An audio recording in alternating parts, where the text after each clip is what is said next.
Welcome to the Connected Campus podcast, where we explore the ways that diverse professionals are working every day to optimize their efforts to recruit, retain, and graduate their students. I am excited to be here today with one of our awesome partners here at Pathify that we work with closely very often.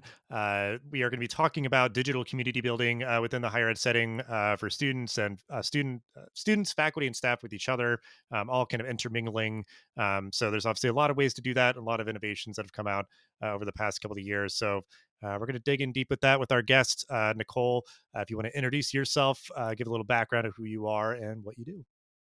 Yeah, absolutely. Thanks for having me. My name is Nicole Baldassarre. I am the head of partnerships and sales here at InSpace, and really just a lifelong learner, if you will, but started my sort of career in ed tech because I am a first generation college student myself. So to me, going through college was an eye opening experience to say the least. I had no one to look up to understand the ins and outs. And then once I graduated, I thought to myself, why can't I make this student experience better for everyone else who felt like me, maybe a little bit lost, trying to carve out their own community, their own niche? On top of that, I'm an only child, so it's not like I came home to siblings. Really had to find my people, and that wasn't always the easiest. So, started my higher ed career out on the tech side because, admittedly, I'm a technology junkie. So, I always want to play with the newest, latest, and greatest thing that's going to make my life easier. That's my caveat. The tech has to be easy, make my life easier in some way, or just be cool and fun to play Mm. with. But beyond that, yeah, started in admissions and enrollment management and the whole CRM space and how do we make that better so students aren't getting barrages of emails that are not related to them at all, making their application process super seamless. And then kind of worked my way around to some other fun companies like social listening in higher ed, which was really interesting at the peak of the social justice movement and understanding, presidents' reactions to things. And then sort of coming around circle to teaching and learning, where I started off at a discussion board company and now am here at InSpace. So have touched many different places on campus and hopefully have made my mark on a lot of them on campuses across the country with some of these technologies that I've brought and kind of going to keep that going here with InSpace and really excited about our partnership with Pathify because I think we're going to be game changers in this space when it comes to student experience and building community. Absolutely. Yeah. And I love too, just sort of that perspective of like, because I certainly share it because like, I would say maybe I'm like the middle of the curve kind of person when it comes to like technology and all that, where like, I'll certainly want to play with things, but like once it kind of like worked out all the kinks and all that, and it just feels like it's, easier to use like that. That's such a huge thing, especially within the education setting is kind of the ease of implementation, the kind of user friendliness. And, I think that being kind of a, uh, primary sort of kind of core value for each of us, each of our organizations, everything. But because you're supporting again, like faculty, staff, students, and just people from all sort of different backgrounds and those sort of things. So if it's sort of gets out of your way, like it almost just becomes like second nature or Yep. something where like, because I think about that a lot with like movies and TV, like stuff with those Yeah. kind of things. It's like, it's only noticeable when it's bad. And like, that's, Yes. can often be the case with like technology. Yeah. But Yep. yeah, there's a lot of interesting perspectives that you're bringing in that I'm sure will kind of come up throughout our conversation here, kind of talking about digital communities and stuff kind of more generally. But real quick, just so folks kind of get the kind of if you want to do kind of the elevator pitch or however you want to sort of capture it, but explain a bit about what InSpace does exactly. Wow, salesperson asked for elevator pitch, novel idea. I mean, really comes down to InSpace being this virtual collaboration platform that's blending the asynchronous with the synchronous. I think in today's hybrid world, not only are students opting for more virtual options, but staff, right? We want that hybrid workforce. We want to be able to work remotely at least sometimes during the week versus every single day being in the office. 9 to 5. And higher ed is not immune to that bug that folks caught of wanting to travel, of wanting to have more flexibility in their day to pick up their kids and then come back to the office and do work. So taking all of that into consideration, we need tools that feel really human. They don't feel like I'm stuck in a square and I have no autonomy or control over my experience.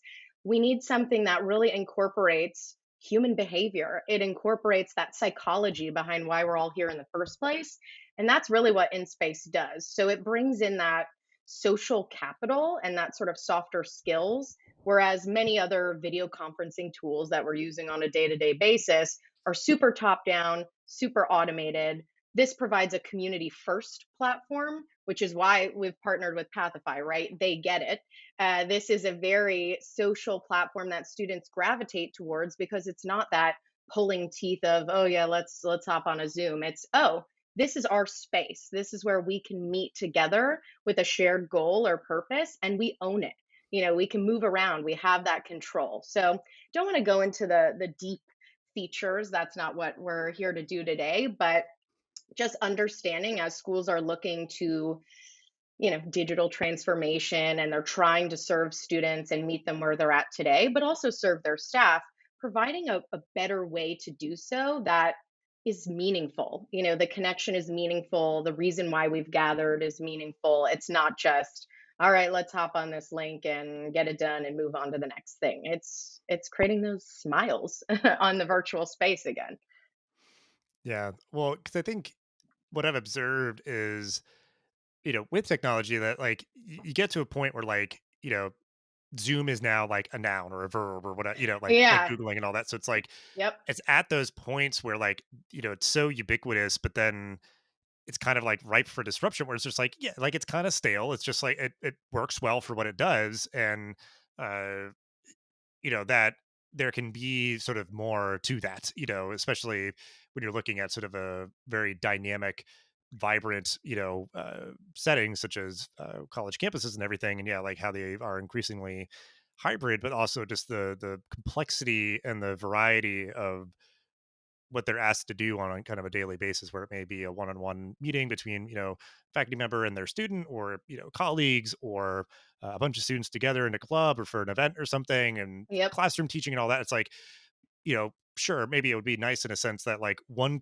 tool can do it all, but it's like it's probably not going to do all those things like very well, because like Zoom and other things where it's just like, yeah, that's like the apex of an era of like, you know sort of a path that was well trodden by like Skype and Google Hangouts and like all these other Right. things. So I think it's like, yeah, we're going to be at kind of the next phase of things, like with InSpace and other platforms. But yeah, so it's just been really interesting to see sort of the different use cases around that, because I think like digital community engagement, is going to have to be so much of like a core part of any institution's strategy, because there's going to be the students on site, the students who are studying hybrid and maybe mostly online, and the ones that are fully online, and adult learners, commuters, where it's like you're just going to have this sort of very kind of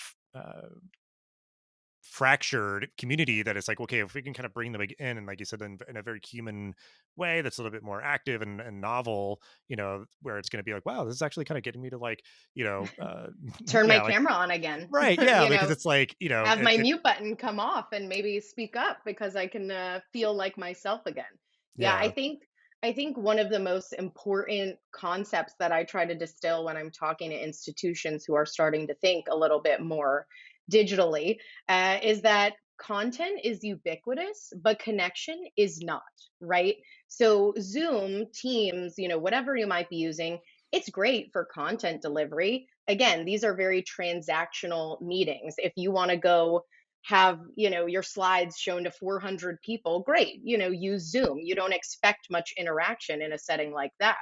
But for something where you really want to find your people and carve out time that's meaningful to you, whether that's study sessions with students that are in my class, or finding affinity groups that mean a lot to me as a first generation college student who's maybe interested in playing tennis and also a crazy cat lady. So like I want to find those people with my unique interests because that's how I form relationships outside of the classroom. That's how I support myself when I'm looking for a job when I graduate. It's that social capital that if you think about all of the students who now we're seeing these traditional age students coming out of high school and applying to the Southern New Hampshires of the world, they're applying to University of Maryland Global Campus, Western Governors, these very asynchronous online programs. Where are they going to get their sense of community from that they expect when they're using things like TikTok and Instagram and Be Real? How is that going to foster their sense of belonging at an asynchronous online institution when they can't be on campus and sit around the quad and do those very normal face-to-face interactions? Where are they going to get that sense of connection from?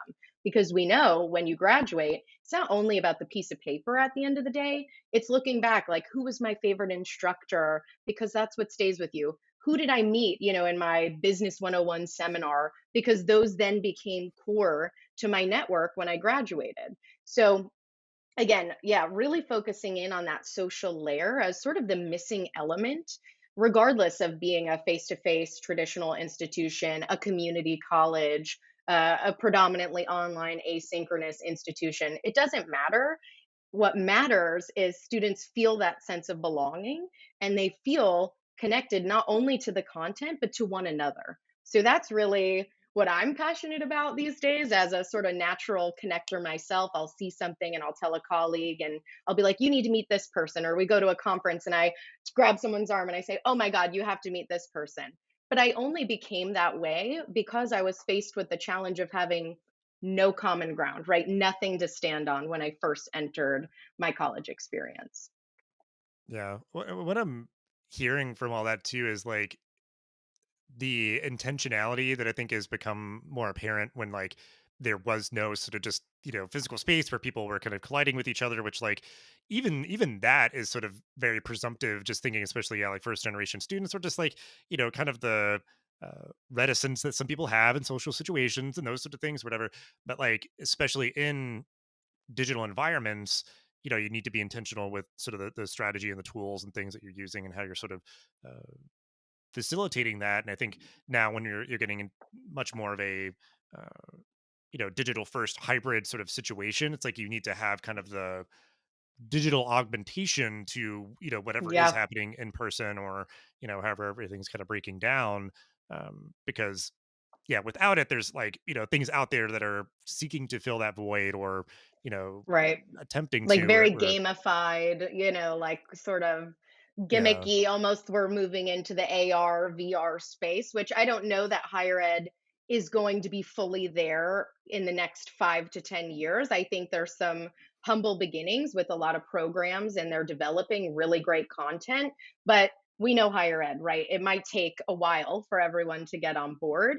So I think going back to your point of those, just being in a room and bumping elbows with someone, it's really about those informal learning spaces where students can connect with one another, not necessarily the forced fun of like Zoom happy hour. Who's excited to do another Zoom happy hour? Or like, do you want to do your holiday party on Zoom? Like, no, we're all so tired of that because it doesn't feel like a natural human interaction. It shouldn't be used for those social situations because it doesn't allow you to be yourself outside of what, just putting my little emoji up in the corner of like clapping or I agree with something. That's not very human. So I think the more that we're working with institutions, we're seeing ways to create connection that are more serendipitous, right? It's like you sitting at a table in the library in person and someone next to you is reading a book that you're really interested in. So you see it and you're like, oh,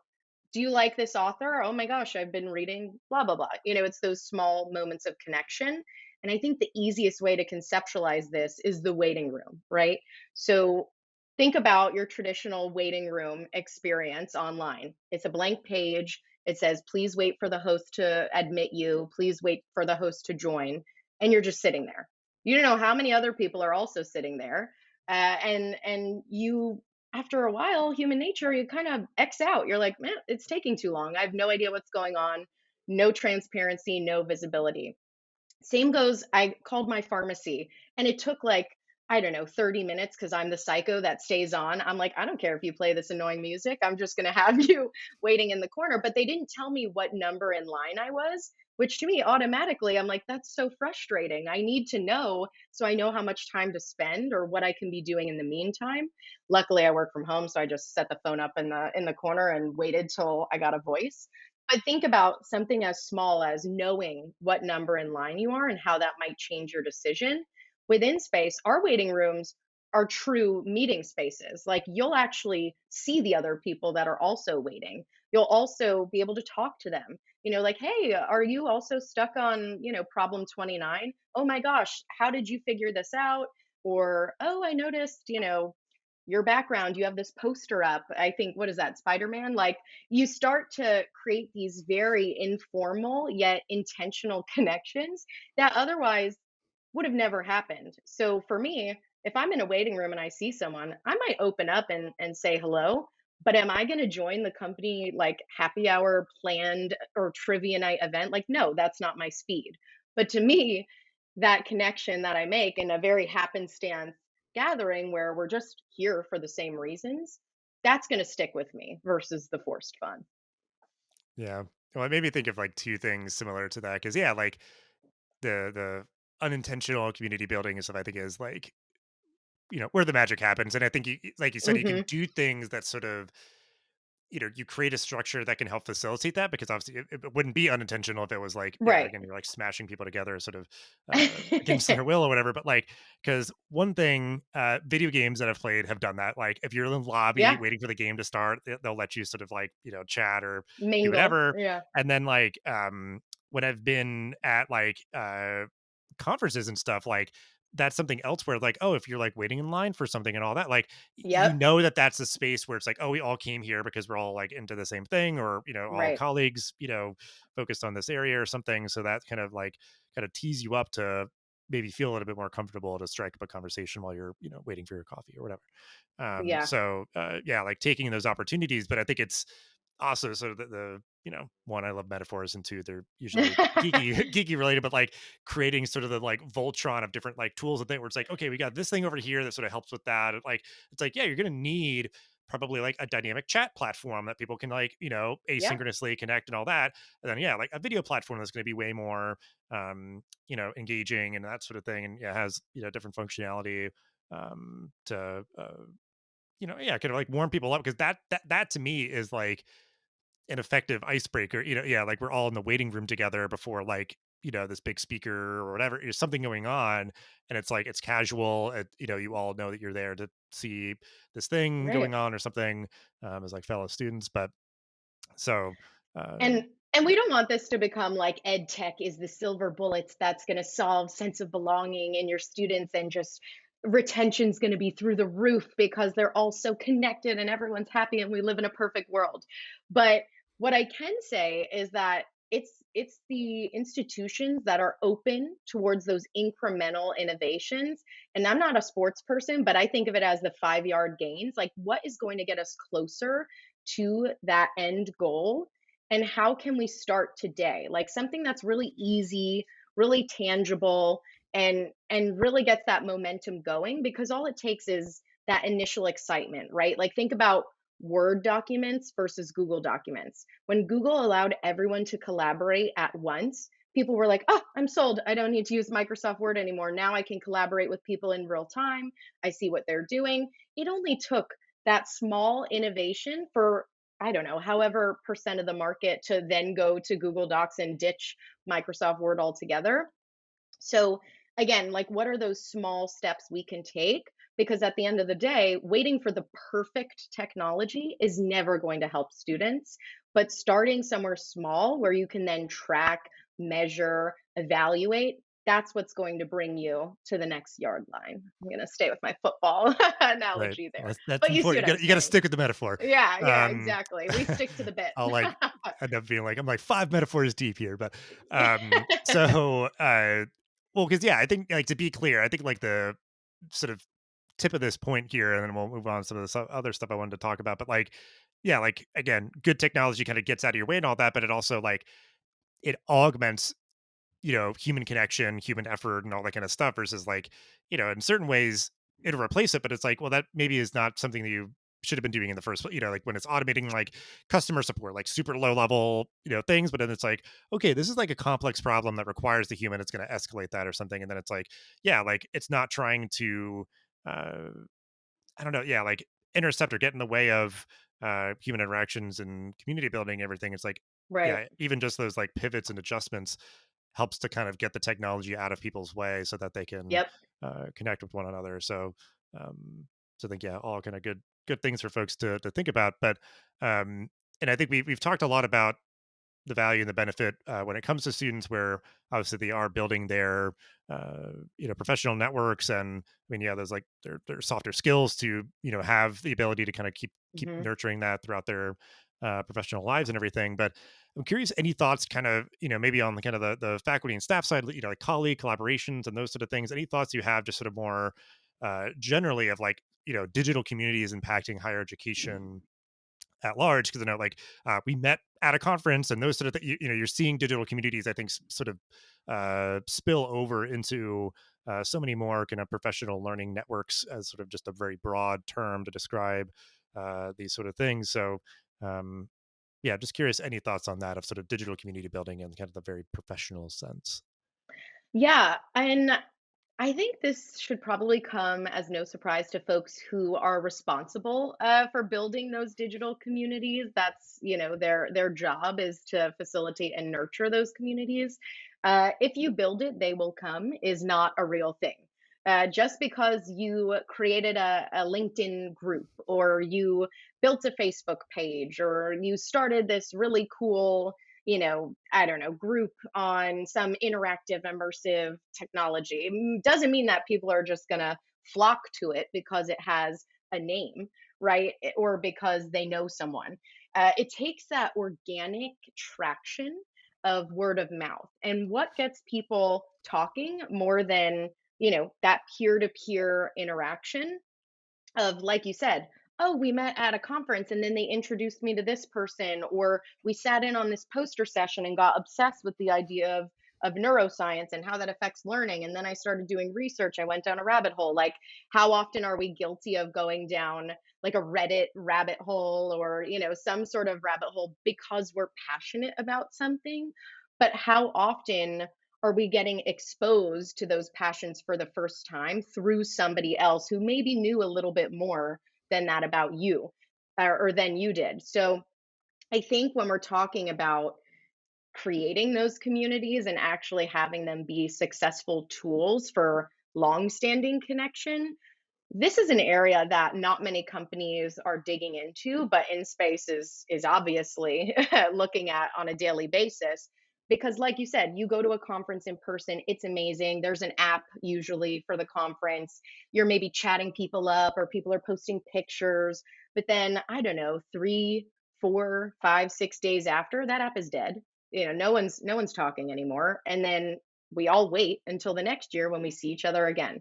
So just because you built it doesn't mean people will come. There's definitely a dedicated effort that needs to happen to withstand that community, or a reason for people to come back. That's not just one point in time, one moment. It has to be, what's in it for me? Because at the end of the day, we're all asking ourselves that question when we try something new or we become part of something.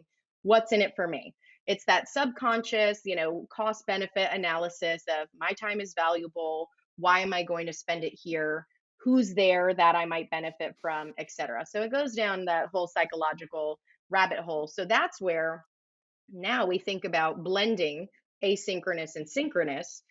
Asynchronous content, great. We've seen this. This is great. You find exactly what you're looking for. You watch a talk on your own time.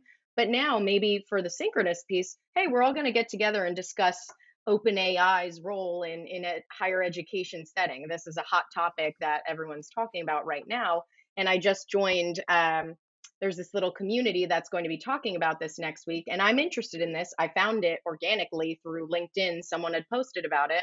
And now it's going to be an actual discussion, not a very top down webinar. It's going to be something that people can contribute to and think out loud. So it's making those moments more visible. And I think to tie this back to Pathify, because I can get really carried away with anything higher ed, nerdy tech.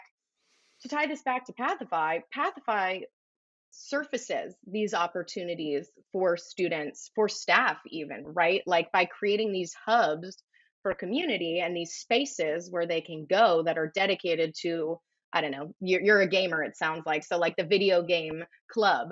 Uh, Now we give them a place. And then InSpace, as an extension of that Pathify experience, becomes their space. So you start with a place, you join your space, and then you find your circle, right? You find your people. So that's probably a long-winded answer to your question, but I think that's where the shift needs to occur. Hmm.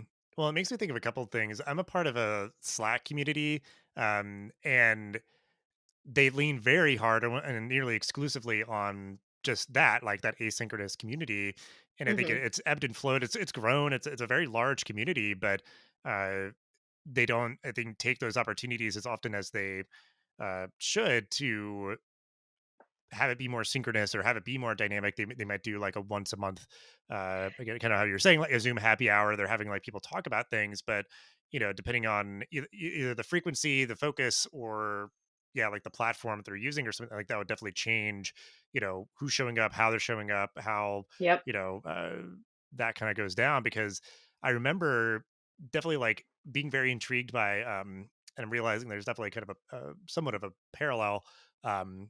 Clubhouse where like these like Yes. audio first sort of Yep. live chat rooms and everything where like it when I'm like thinking back to it, I'm like, oh, that's something kind of similar, like in space, just the idea of like you're kind of like moving in and out kind of thing, where there's like the people on the stage and they can like pull people up and that sort of thing. But Yeah, and that disclaimer, Dustin, we didn't collaborate on this beforehand. You just came to that conclusion on your own, but that's exactly what I say to folks when they start to think about in space. Like you'll be able to follow spaces that you're interested in. You'll be able to know when people are there having active discussions, but you're bringing in that element of a virtual background. So we have this sort of shared experience together. You're bringing in that element of I'm more than just camera off, mute button on, like passive listener. I can be part of that conversation and I can join in on that. So Clubhouse is exactly sort of where we see in space evolving to. Today you can create your space, have your discussions, but that ability to then for a campus say I'm following the Ramsdale Library and the Baldassarre Hall because in Baldassarre Hall that's where the entrepreneurship conversations and classes occur, and I'm interested in entrepreneurship. So building, that scaffolding for a campus to truly connect experiences for students that again, it's not the force fund top down, it's their own free will of choosing things that they're interested in and that they want to follow, just like they do. This is natural behavior with social media platforms, but now you're bringing it under the roof of your institution and its digital footprint. Mhm. Well, I guess something especially just kind of with the scrutiny or sort of discourse around social media nowadays, like all of this too is social media agnostic. Obviously, you might try to like promote out Yep. what's going on in different channels, but it like, you know, sometimes people would lean on Facebook or something else and say like, "Oh, well, we have like groups for student clubs or something." When it's like, if you don't have an account on that platform, which a lot of people, Right. don't nowadays, or they don't engage on it as much as they used to, like, then they're, out of luck. So it's just creating something where it's like going to be far more Centralized by the institution. We all have right, right. institutional emails, or we can all be enrolled in, the Pathify app for a campus. Now, if I get a push notification that says you're following Dr. Ramsdell and he's giving a talk in Baldessari Hall, like join in, and then I can join and be taken to this in space experience where now I get to hear you speak live, or I can watch a recording later if I couldn't make it. But it's Mhm. that art of surfacing opportunities that are relevant to me, not just the generic FAFSA deadline. Like, great, I know I need to know that, but that's not exciting. And I don't want to see that as a push notification. How do we meet those students where they are? But again, not deny students access just because they're not using a certain platform. Mhm. Well, and yeah, and then like the other thing is that it's trying to recognize, because I was talking to somebody about this, about like podcasting, where I try to use tools that are like, they do what they do really well, but like as with anything, they're like then also trying to do like all of the things where it's like, hey, you use this to record, you can also edit with it and do all that Right, other stuff. I'm like, right. I mean, you like record really well, but like I don't need or want to use you to like do everything else. So like I'll kind of still use sort of a pantheon of tools to Yeah. do all the things. So like uh what it's making me think of like, you know, social media is going to have its place as kind of just the like very, for lack of a better term, it's like sort of scattershot, because it's like, okay, our Twitter Yeah. profile, like it's broadcasting publicly to everybody in the entire planet Earth. And like we're trying to say like, hey, we have a academic advising workshop or whatever. And it's like Right. you want to It's target those things, like right. versus it just being lost in the noise of like the entire chatter of Yep. human existence or whatever. So it's like that sort of recognition is something that's really clicked in of like, okay, how do we one like choose tools that do what they do really well, but then also like interconnect them, and you create sort of Mhm. a centralized, optimized, personalized sort of environment, because I think that's also just what people have come to expect, generally just from existing online and other digital communities and everything. So um yeah, Yeah, I think these higher are ed collects so much data about their students. You have everything at your fingertips, whether you realize it or not. It's there. It's just a matter of who's going to start creating those student journeys and mapping out what content is most relevant to which type of student. And I think, I mean, there's been so much development in the space of, nudging solutions and AI powered tutors and chatbots and all these crazy things, but at the end of the day, it could be as simple as like, I already know from the admissions process that you live in X state. And then as we went through and you became a current student, you joined this affinity group and this affinity group. Why wouldn't I just, send you a nudge that, hey, there's also 20 other students just like you that you've probably never met because they're in different majors, but you all share these characteristics, or join this student space through InSpace on the Pathify app because you have all these similar, like open the dialogue.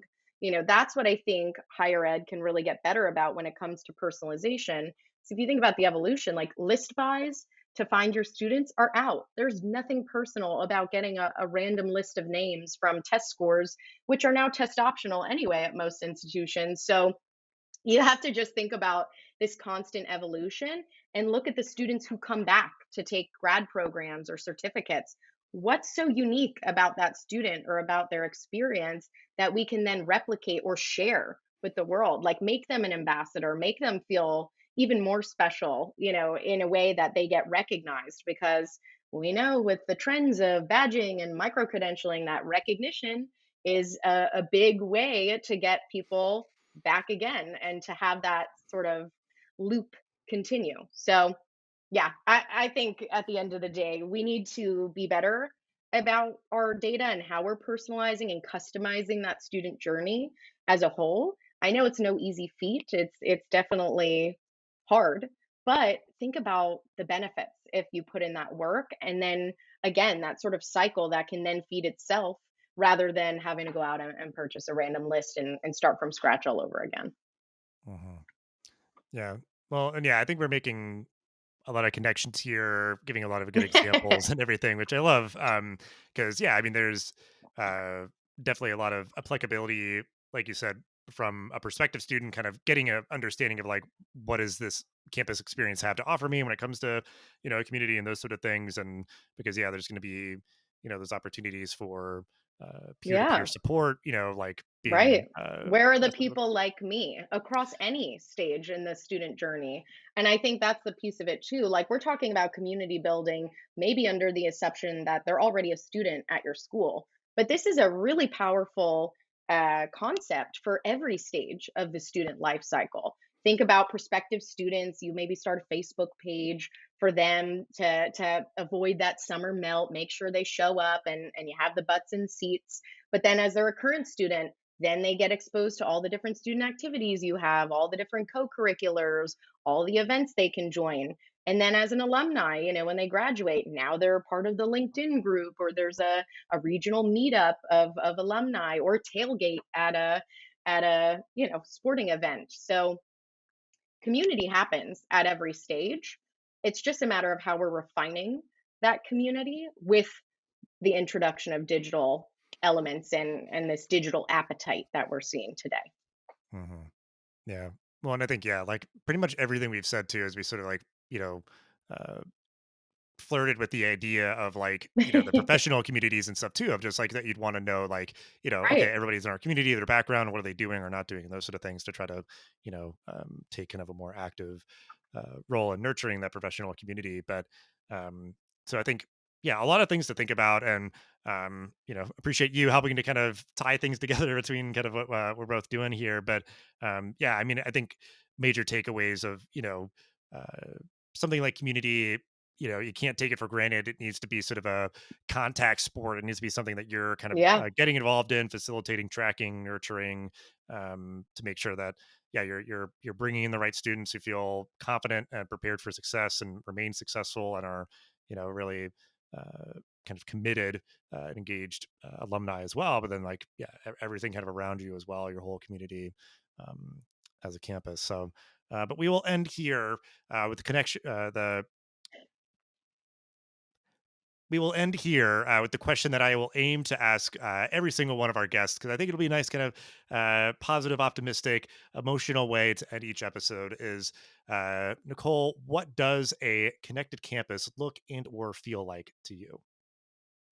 Ooh, we're ending with a heavy hitter. I think a connected campus, to me, it feels like an extension of the physical campus, right? I want to know where I'm going and not have my experience be slighted just because I'm choosing to do this thing online. I want to feel just like I would in person, and I don't want to have to wear a headset to do it. So to me, it's very seamless, it's well connected, but it's people driven. It's community first. So that again, I mean, how many times have we said connection during this podcast? You create those meaningful connections so that when you look back on your online experience, not only for online students, but in general, how you've interacted with a campus online, you remember that person that you met with. They're not just another square with the camera off, right? They have a name, they have a personality, and they've helped you or touched your life in some way. So I think technology is great. We're moving forward at a rapid pace, but it's really about the people and putting the people first and making them feel human again online. That's a connected campus to me.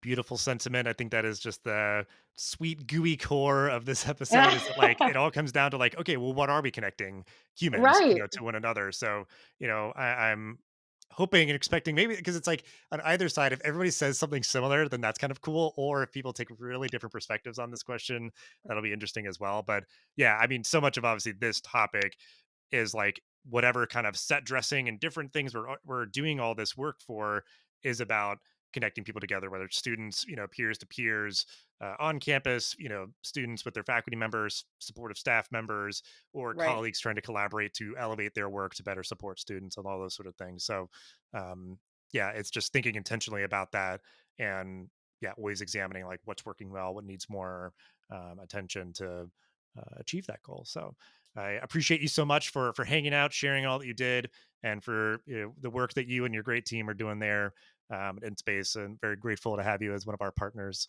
Um, so thanks for your time. Thanks for listening to The Connected Campus.